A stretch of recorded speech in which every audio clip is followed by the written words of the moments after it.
Bonjour à tous et bienvenue dans le zapping du jour. Commençons le zapping par cette prime de Booba. Booba propose 5 000 € à celui qui lui ramène une vidéo nette où on voit les yeux de Maître Gims. Je vous laisse écouter la prime. De Maître Gims, sans ses lunettes. 5 000 $. On peut le faire en euros. Une parole, une vidéo, 2 yeux. Bon, Booba, je t'apporte cette première vidéo. Et si tu trouves qu'on ne voit pas assez les yeux de Maître Gims sur cette première vidéo, je t'apporte cette deuxième vidéo. Impressionné. Attendez, comment je peux monter comme ça? Voilà. Je les ai impressionnés, tu vois. Là, ils étaient, ça y est, sous le charme. Ils ont dit, putain, c'est qui là? Oui, c'est Bon, Booba, à partir d'aujourd'hui, t'as une dette de 5 000 € envers moi. Passons à l'actualité suivante. Dans les journées d'hier, Emmanuel Macron a prononcé un discours devant la Légion étrangère dans laquelle il a dit que la France ne se définit ni par le sang, ni par la race, ni par la religion, ni par une identité figée. Je vous laisse écouter son discours. Sous l'uniforme, écrivait Élie de Saint-Marc, seul compte le danger partagé. Je ne te demande ni ton nom, ni ta religion, mais seulement quel est ton courage.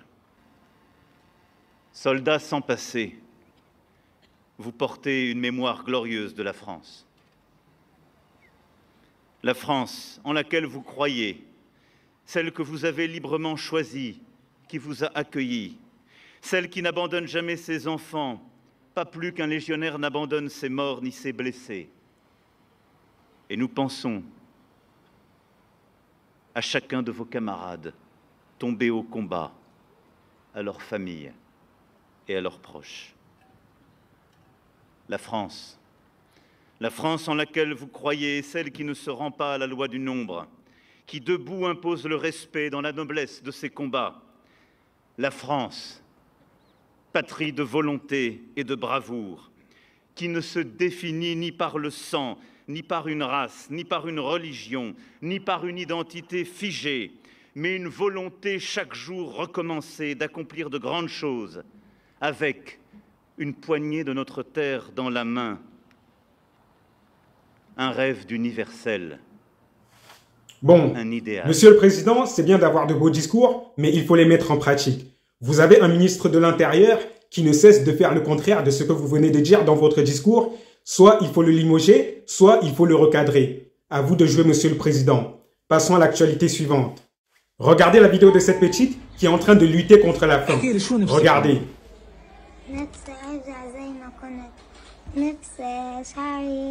Elle était comme ça avant et elle est devenue ce que vous voyez à l'écran.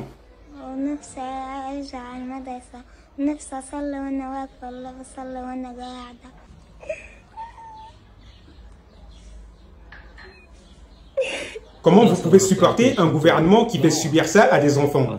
Il y a des gens sur des chaînes télé qui osent dire que c'est la seule démocratie du coin et qui osent dire soutien inconditionnel à Israël. Voilà ce que vous soutenez. Passons à l'actualité suivante. Regardez la vidéo de ces deux influenceurs qui ont voulu faire les malins sur les réseaux, mais la réalité les a rattrapés. Regardez ce délice. On va vous vider dans la cage dans l'autoroute le 3 mai. Bon, y a pas de soucis, frérot. Si moi et Capi, on va en Suisse la dernière. Vendredi, je suis en Suisse, c'est bon, moi. Vas-y, vendredi, on va en Suisse. T'es chaud? Mais y a personne en Suisse, frérot, y a pas de niveau. C'est un village. Bah, en fait, si on va là-bas, Capi, les Suisses, il va falloir quand même, tu vois, c'est-à-dire que quand on va se parier avec eux, faut qu'on soit à la touche, parce qu'on va pas les mettre tous KO chez eux, ça se fait pas. J'arrive dans des rings, je défonce tout le monde et pas un mec comme ça, je suis dans le respect. Moi je suis pas internet, hein, je connais rien, technologie. C'est bon. Non, moi ici. Ici on n'a pas de numéro. C'est une diversion. Il y a des hommes partout, hein. C'est une diversion. Il faut devant tout le monde, il n'y a pas de pédale. C'est des hommes. D'accord. Et ça, c'est d'accord. Respecte les hommes, moi tu fais pas du show. Insulte pas les gens. Rien que ton frère, tu fais ce que tu veux. Tu fais du cinéma, tu ne nous insultes pas. Tu ne nous insultes pas. C'est clair? C'est clair. C'est clair? Oui, c'est clair. Tu vas ramasser, tu vas rentrer chez toi. Les hommes, on n'a pas besoin de rester, moi. T'as des Albanais, t'as des Turcs, t'as des Grecs. On a des hommes, moi. C'est une reste poli. Reste poli. On est dans notre français. Voilà. Maintenant, toi, tu ne fais plus les gangsters modernes. Il y en a un autre qui. C'était lequel? Voilà. Jeune, toi, t'es un peu plus jeune. Lui, il est plus. Toi, tu montres un peu jeune. Tu se dis, non, je sais pas comment ça se fait. Avec tes box, on dit, je reste poli. C'est clair?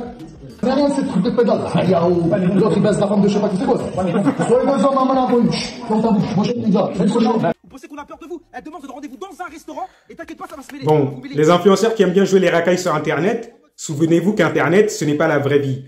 Et tous ceux qui aiment jouer au malin sur Internet, souvenez-vous qu'Internet, ce n'est pas la vraie vie.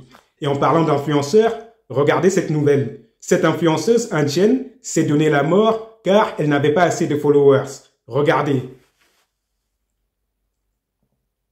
Regardez à quel point les gens sont obnubilés par les followers. Regardez à quel point les gens sont obnubilés par le fait d'avoir du succès sur Internet au point de sauter la vie parce qu'on n'arrive pas à avoir du succès sur Internet. Dites-vous que ce n'est pas le succès et la célébrité qui déterminent qui vous êtes, mais c'est vos valeurs dans votre vie quotidienne. Donc, si vous êtes là, capable de vous donner la mort ou bien capable de faire les pires choses pour avoir de la célébrité sur Internet, c'est que dans la vraie vie, vous n'avez aucune valeur. Passons à l'actualité suivante. Gabriel Attal, l'ancien Premier ministre que vous connaissez tous, souhaite limiter l'impact des réseaux sociaux sur les jeunes. Et il propose l'interdiction totale des réseaux sociaux aux moins de 15 ans. C'est-à-dire, si vous avez moins de 15 ans, vous n'aurez plus le droit d'aller sur les réseaux sociaux. Un accès limité à 1 heure par jour pour les 15-18 ans. C'est-à-dire, si vous avez entre 15 et 18 ans, vous n'aurez droit d'aller sur les réseaux sociaux que 1 heure par jour. Et un blocage complet des réseaux sociaux pour les mineurs entre 22 heures et 8 heures. Dites-moi, est-ce que vous êtes d'accord avec sa mesure? Sur ce, passons à l'actualité suivante. Il y a un débat qui déchire Internet ces derniers temps et tout le monde en a parlé. 100 hommes versus un gorille qui gagne. Avant de commencer, regardons quelques vidéos des combats de gorilles.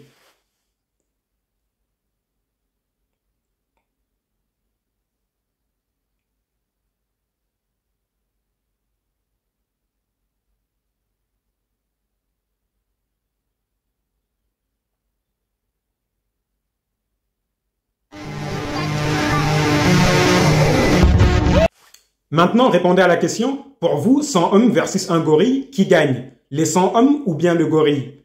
Moi, je suis d'accord pour faire le test, mais je me pose seulement une seule question.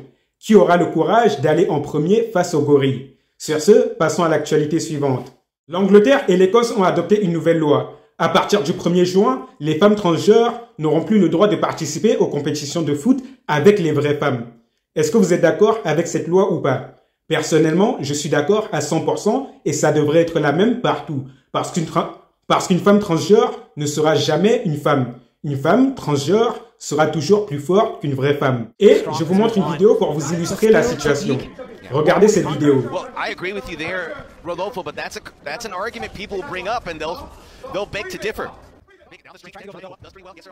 C'est un homme qui est un ancien militaire qui a décidé de devenir une femme et qui est parti combattre contre les femmes. Regardez ce que ça donne.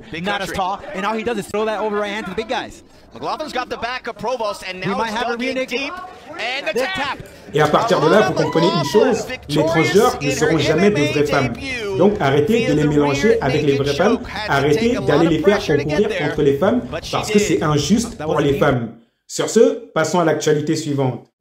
Thomas Joly a été récompensé par un Molière d'honneur pour sa performance lors de la cérémonie d'ouverture des Jeux Olympiques. Il a été récompensé pour avoir humilié la France devant le monde entier. C'est triste. Sur ce, passons à l'actualité suivante. Le caractère terroriste du meurtre d'Aboubacar a été écarté par la justice française. Est-ce que vous êtes d'accord avec cela ou pas? Personnellement, je suis d'accord avec la décision parce qu'on ne peut pas dire que c'est un meurtre terroriste. Quand bien même c'est un meurtre islamophobe motivé par la haine des musulmans, ce n'est pas un meurtre terroriste parce que celui qui a commis cet acte, c'est-à-dire Olivier Hatzovitch, il n'était pas accompagné par un lobby, il n'était pas soutenu par un lobby. Ce n'était pas comme les terroristes de Daesh, lorsqu'ils attaquent, ils sont accompagnés par le lobby de Daesh et ils sont soutenus par le lobby de Daesh. Alors que lui, c'est seulement quelqu'un qui a agi par haine et par méchanceté. Donc pour moi, on ne peut pas classer ça comme un acte terroriste. Et bien sûr, quand un musulman fait un acte isolé aussi, ce n'est pas un acte terroriste. Ça, il faut bien comprendre ça. Il ne faut pas faire le double discours. Il ne faut pas jouer avec deux tableaux en même temps. Quelqu'un qui commet un meurtre par haine et par méchanceté envers une personne d'une autre communauté, on ne peut pas automatiquement dire que c'est un acte terroriste, car si tel était le cas, tous les jeunes qui s'en prennent aux gens d'une autre communauté, on dirait que ce sont des terroristes ou de potentiels terroristes. À ce niveau-là, on dirait que toutes les injustices qui sont commises contre un membre d'une autre communauté, c'est un acte terroriste. Et les choses ne marchent pas comme ça. Est-ce que vous êtes d'accord avec moi ou pas? Sur ce, passons à l'actualité suivante. Au Brésil, un taureau a poursuivi un homme au milieu de la route et le taureau a sauté sur une voiture et regardez l'impact que ça a donné. Ah, tudo que eu precisava. Toma no cu, olha isso.